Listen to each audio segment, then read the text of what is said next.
I wanna be the very best that no one ever was. Assalamualaikum warahmatullahi wabarakatuh. Selamat datang di pembelajaran online IPA terpadu untuk siswa kelas 7.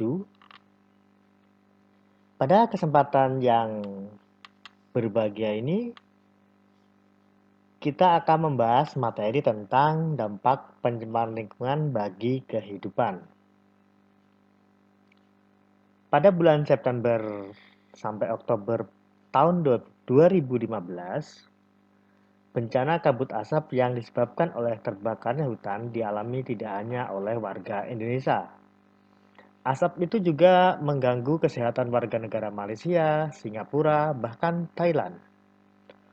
Udara tercemar menimbulkan banyak masalah kesehatan yang serius, seperti alergi, keracunan, kanker, penyakit kulit, masalah pernapasan, hingga penyakit jantung.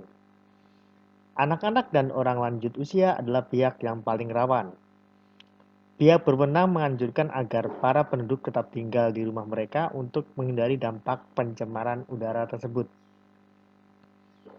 Dan fenomena ini tidak hanya terjadi pada tahun 2015, namun juga terjadi di tahun-tahun sebelumnya dan juga tahun-tahun berikutnya. Karena apa? Karena masih ada beberapa masyarakat atau pihak-pihak tertentu yang membuka lahan itu dengan cara membakar.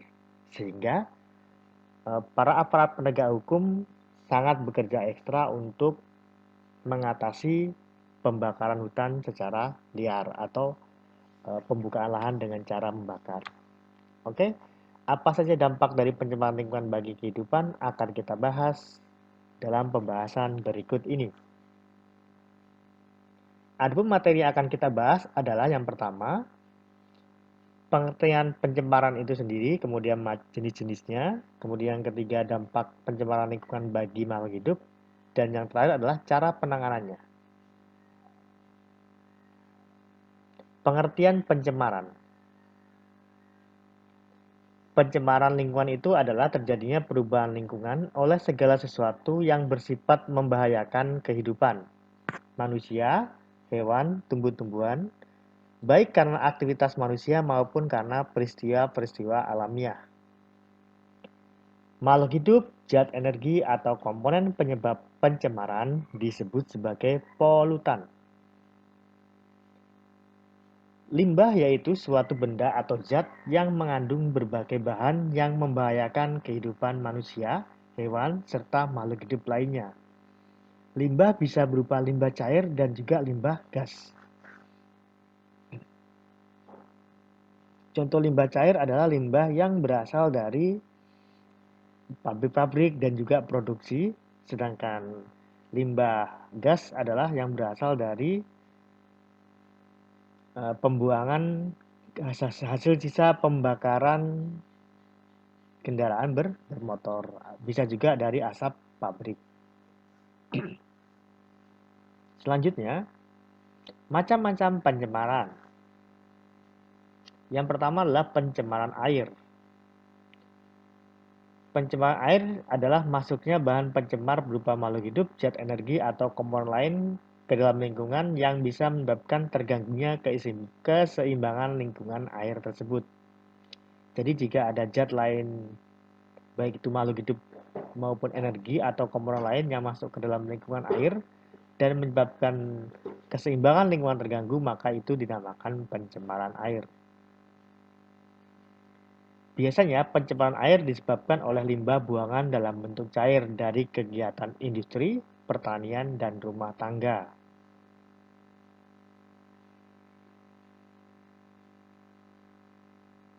Pencemaran air berasal dari penggunaan pestisida yang berlebihan untuk memberantas hama tanaman dan membasmi serangga penyebab menularnya berbagai macam penyakit.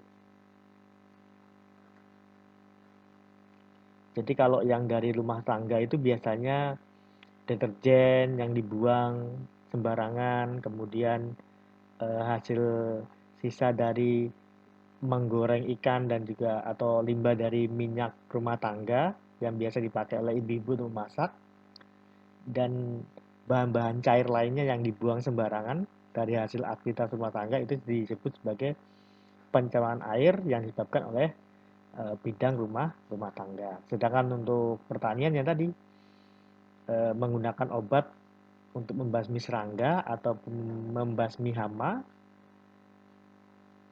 ya. Salah satu pestisida yang dahulu banyak digunakan dan sekarang dilarang penggunanya adalah DDT. Ini sangat dilarang. Biasanya dulu digunakan untuk membasmi hama-hama di persawahan, tapi sekarang sudah dilarang penggunaannya karena sangat berbahaya. Nanti dijelaskan di bagian ketiga. Pencemaran udara.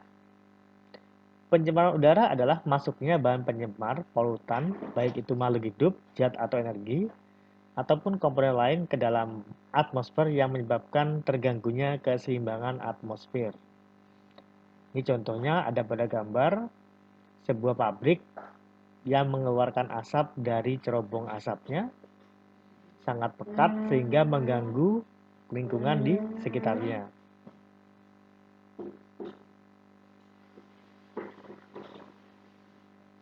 Contoh polutan yang mencemari udara antara lain oksida sulfur yang menyebabkan terjadinya hujan asam.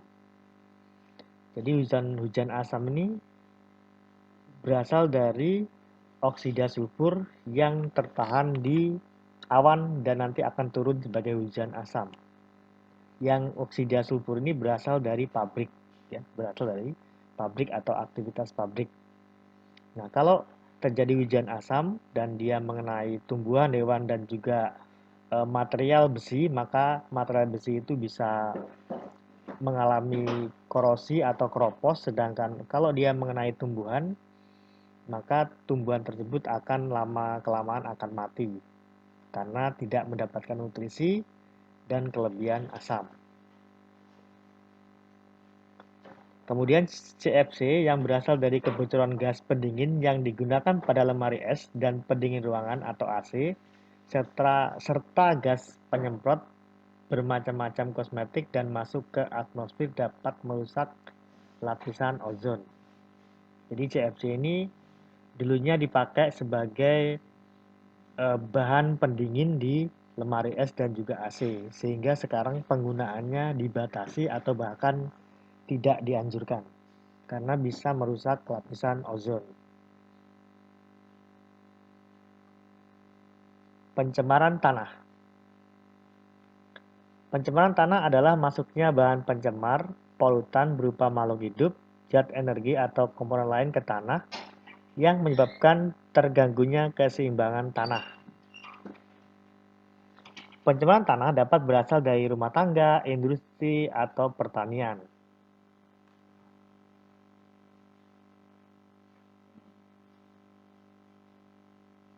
Ya, kalau dari rumah tangga ada sampah yang dibuang sembarangan sehingga nantinya yang awalnya hanya 1, 2, 3 bungkus sampah karena orang melihat di situ ada sampah yang berserakan bukannya dibuang tapi malah ditambahi, ya, biasanya kayak gitu. Kemudian yang berasal dari pertanian adalah aktivitas pemupukan dan juga penyemprotan.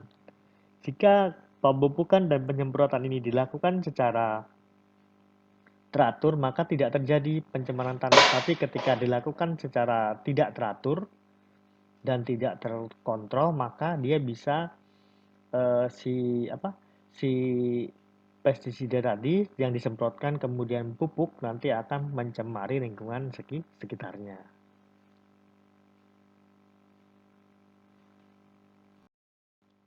Dampak pencemaran lingkungan bagi makhluk hidup. Dampak negatif pencemaran lingkungan terhadap kesehatan manusia, berikut adalah tabelnya. Bahaya logam berat bagi kesehatan. Yang pertama adalah dia logam berat itu ada pada insektisida sumbernya. Gejalanya adalah sakit kerongkongan, suka menelan, nyeri lambung, dan lain-lain. Kemudian timbal atau PB adalah sampah kemasan obat, iritasi dan pembengkakan kulit, muntah-muntah disertai sekresi cairan seperti susu. Kemudian masih banyak yang di bawahnya, nanti silakan dibaca sendiri ya. Karena ini tabel ini juga ada di buku kalian.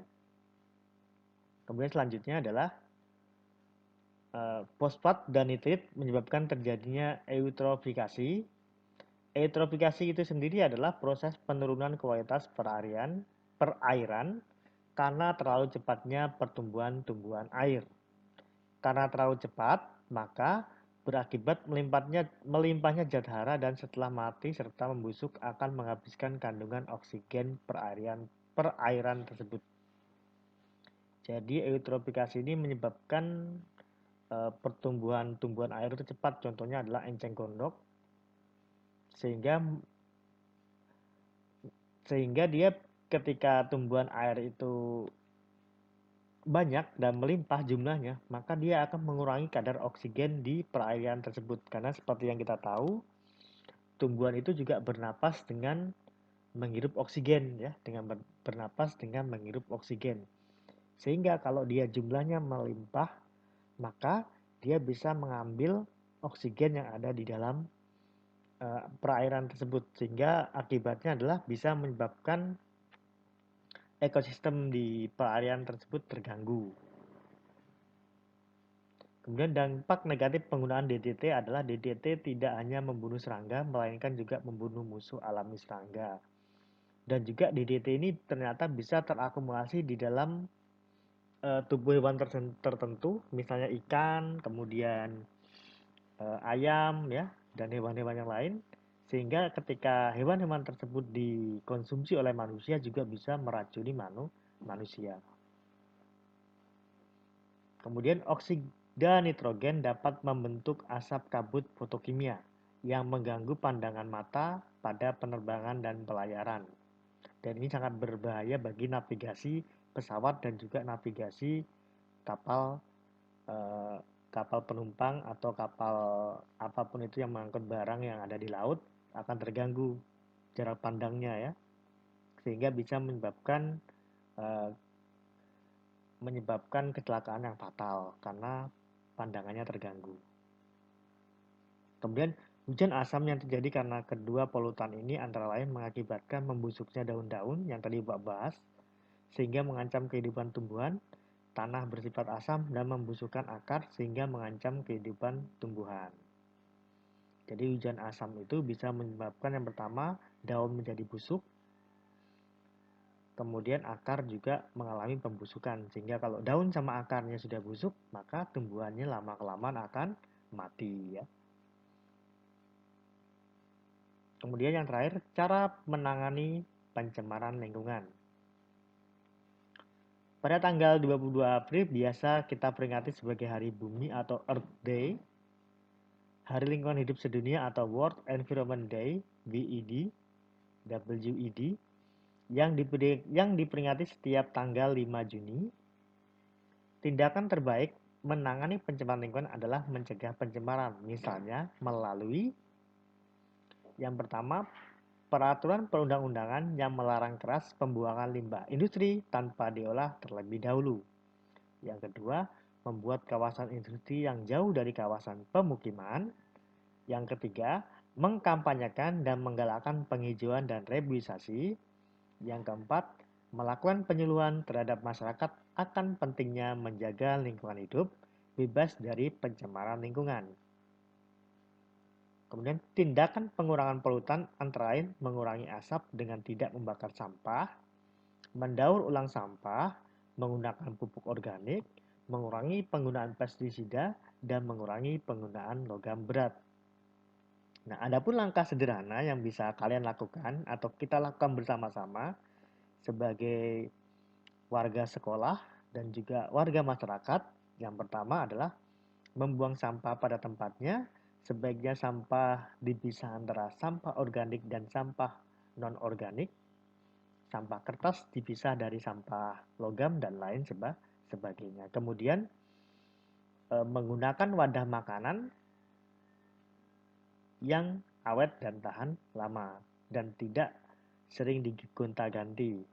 Kemudian bisa juga ketika berbelanja ke pasar maupun ke minimarket ataupun warung-warung pinggir jalan, sebaiknya membawa kantong belanja sendiri sehingga kita menjadi salah satu agen yang akan mengurangi polusi dan juga mengurangi pencemaran lingkungan. Karena seperti yang kita tahu bahwa sampah plastik ini ketika kita buang dia tidak bisa terurai dalam waktu 1 sampai 10 tahun. Dia butuh waktu hingga ratusan tahun untuk bisa terurai atau untuk bisa diuraikan oleh tanah dan lingkungan atau bakteri pengurai. Sehingga hindari menggunakan plastik atau membuang plastik secara sembarangan ya. Oke, mungkin itu saja pertemuan kita pada hari ini. Semoga kita bisa selalu menjaga lingkungan kita dari pencemaran lingkungan sehingga kita terbebas dari polutan-polutan yang bisa mengancam baik itu lingkungan kita, hewan-hewan yang kita sayangi dan juga keluarga kita terhindar dari yang namanya polusi, baik itu polusi udara, polusi air maupun polusi tanah. Oke, sekian Bapak Heri. Assalamualaikum warahmatullahi wabarakatuh. Ingat pesan ibu, pakai